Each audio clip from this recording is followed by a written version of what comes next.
Have you ever had someone take advantage of your property in a way that just completely crosses the line? Well, that's exactly what happened to me when my HOA decided to turn my empty lot into their personal guest parking without even asking. Imagine waking up one morning, only to find random cars parked on your property, blocking your view, and making it feel like your space was no longer yours. And the best part, no one from the HOA bothered to inform me or get my consent. I was beyond frustrated. I tried to talk to them, but every attempt was met with silence or excuses. The HOA president, let's call her Karen, had this smug attitude like she could do whatever she wanted. And honestly, it felt like they thought they could push me around just because they were in charge. But that was about to change. One night, I decided enough was enough. I wasn't going to let them get away with this any longer. So I took matters into my own hands, and let's just say things escalated quickly.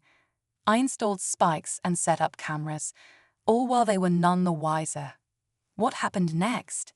You won't believe it, and trust me, the drama is just beginning. Stay tuned. The thing about HOAs is, they think they can just make decisions for everyone, like they own the place. At first, I didn't even know who to talk to. I thought maybe it was some mistake, that they didn't realize my lot was private property. But nope, every time I reached out to the HOA, Karen and the rest of the board just acted like they were in full control. Their attitude was infuriating. They seemed so entitled, as if the rules didn't apply to them. They didn't care that my property was being used without my permission. As the days went by, the cars kept showing up, and I could feel my frustration growing. I'd leave my house in the morning, and there they'd be, parked right in front of my lot, as if it was public space. Every time I tried to approach Karen or anyone from the HOA, they'd give me the runaround, acting like I was the problem. It wasn't like I was asking for anything outrageous. I just wanted them to respect my property. But all I got in return were excuses, silence, or worse, passive-aggressive remarks.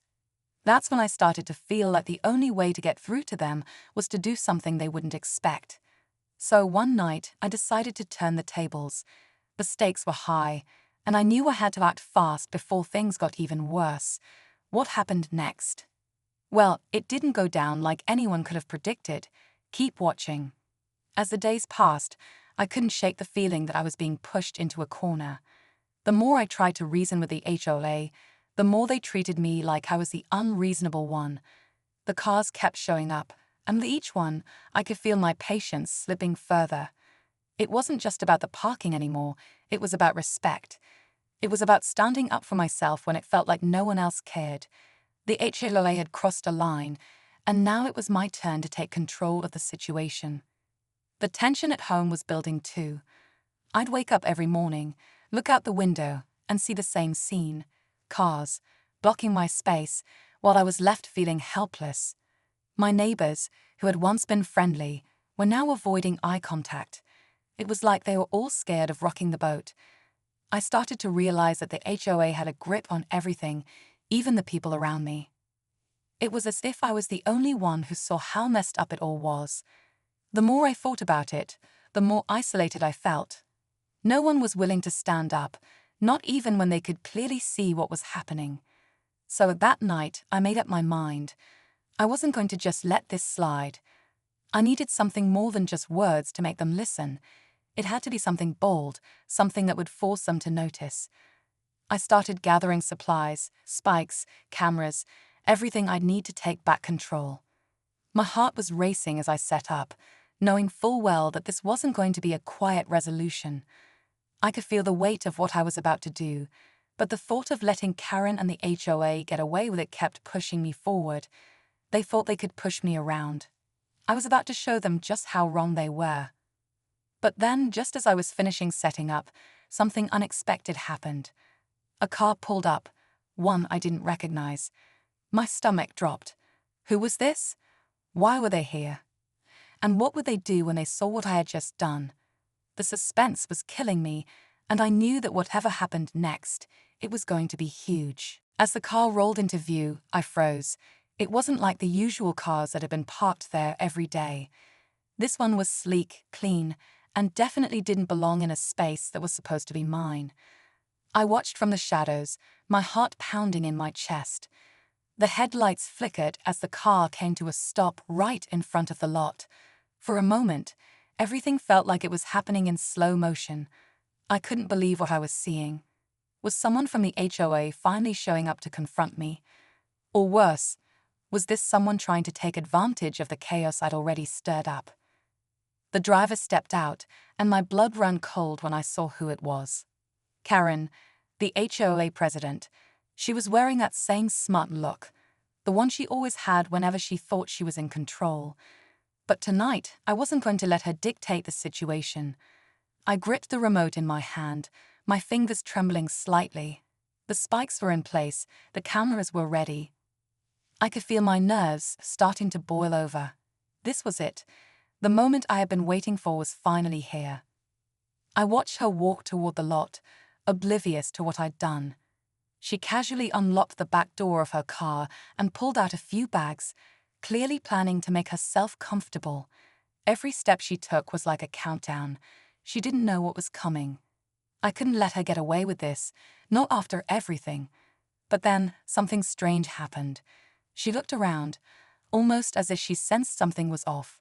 She paused, her head turning slowly, scanning the area like she could feel the tension in the air. And then, without warning, she pulled out her phone. My stomach twisted. Was she calling someone? Was she calling the cops, or worse, the rest of the HOA board to confront me? I barely had time to process it when I heard the faintest sound, like the buzz of an alarm, coming from one of the cameras I'd set up. Had she noticed it? Was she about to trigger something I wasn't prepared for? My heart raced faster, and every instinct in me screamed to do something. But I had to wait. I had to be smart.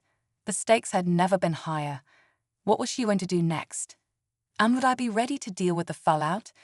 This wasn't just about the lot anymore. It was about everything that had been building up. The frustration, the anger, the feeling of being pushed around for too long. And now I had a decision to make. What happened next was going to change everything.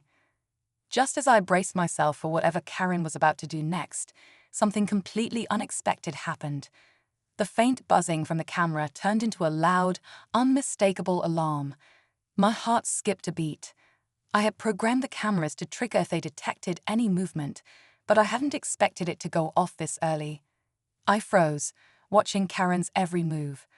She stopped dead in her tracks, her phone still in hand, and looked up at the lot. I could see the realization dawning on her face. She knew something was wrong. I had no idea how, but somehow she had caught on to my plan.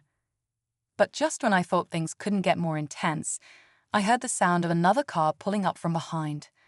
I whipped my head around to see a dark SUV parking in front of my driveway. My mind raced. Who else could it be at this hour? Was it the HOA? Or worse, had they sent someone to spy on me, knowing I was about to do something drastic? The door of the SUV opened, and out stepped a man I didn't recognize. Tall, wearing a suit, and carrying what looked like a briefcase. Karen's expression instantly shifted from smug to surprised, almost as if she wasn't expecting backup. She quickly walked toward him, her voice low but urgent. The two exchanged a few words I couldn't hear, but I saw her point toward the lot. The mystery man nodded, then glanced around as if he was assessing the situation. I couldn't breathe. Who was this guy? Why was he involved? And what did they plan to do with the lot now? Was the HOA moving beyond petty parking disputes to something bigger? I couldn't shake the feeling that this was about to go way beyond anything I'd imagined. The stakes were escalating fast, and the tension was so thick I could almost taste it. The worst part. I had no idea what these two were planning, but I knew one thing for sure. This wasn't just a small fight over a parking space anymore. Something was brewing, and it was going to hit me like a storm. The clock was ticking, and I had to make a move soon. But what was the right move? And would I even be able to handle whatever came next? My heart was pounding as I watched Karen and the mystery man whispering to each other, standing just a few feet from the lot. Every second felt like an eternity. I didn't know what to do next. Should I confront them? Or should I just wait it out and see what they were up to? I couldn't risk losing control now, not when things were escalating so quickly. The man, still carrying his briefcase, took a few steps forward and started to examine the area. He glanced at the cameras, then looked at the spikes I'd installed, his expression unreadable. Karen was watching me now, her eyes narrowing. It was clear she was trying to figure out what I had done, but I wasn't going to give her the satisfaction of seeing me sweat. Suddenly, the man turned to her and said something I couldn't hear, but the tone of his voice was sharp. Karen nodded quickly, and that's when it hit me. They weren't here just to intimidate me. They had something bigger planned. The briefcase. What was in it? I felt a cold wave of dread wash over me, but before I could process it further, Karen finally made her move. She took out her phone and dialed a number. It was then that I saw the final twist coming. She wasn't calling the cops.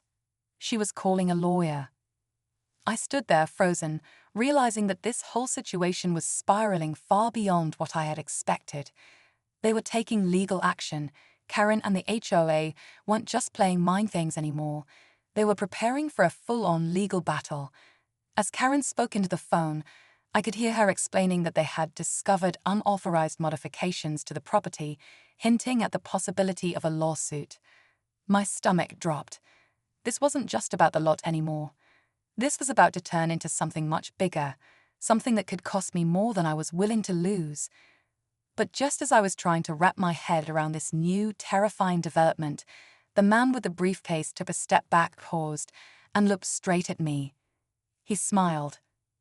That's when I realized this wasn't a lawyer. This wasn't even anyone from the HOA.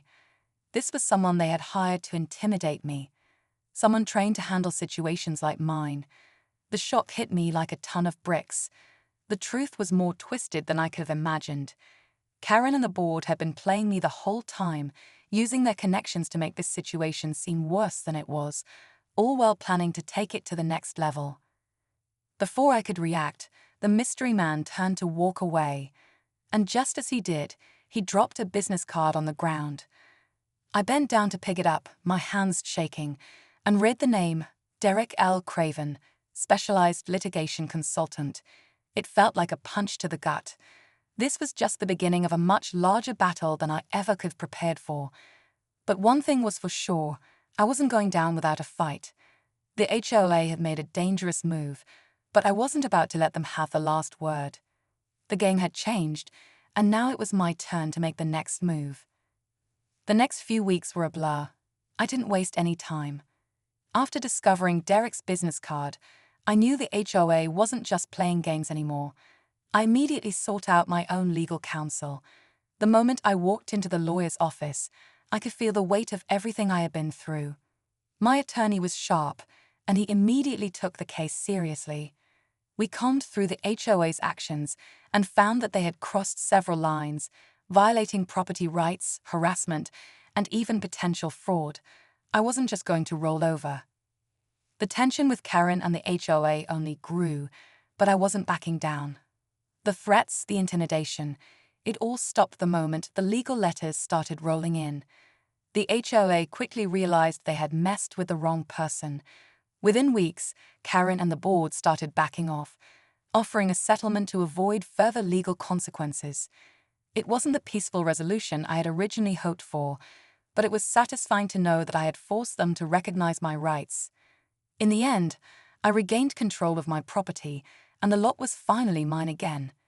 The HOA learned a valuable lesson, and I walked away with a newfound sense of confidence. I had stood my ground, and for once I won.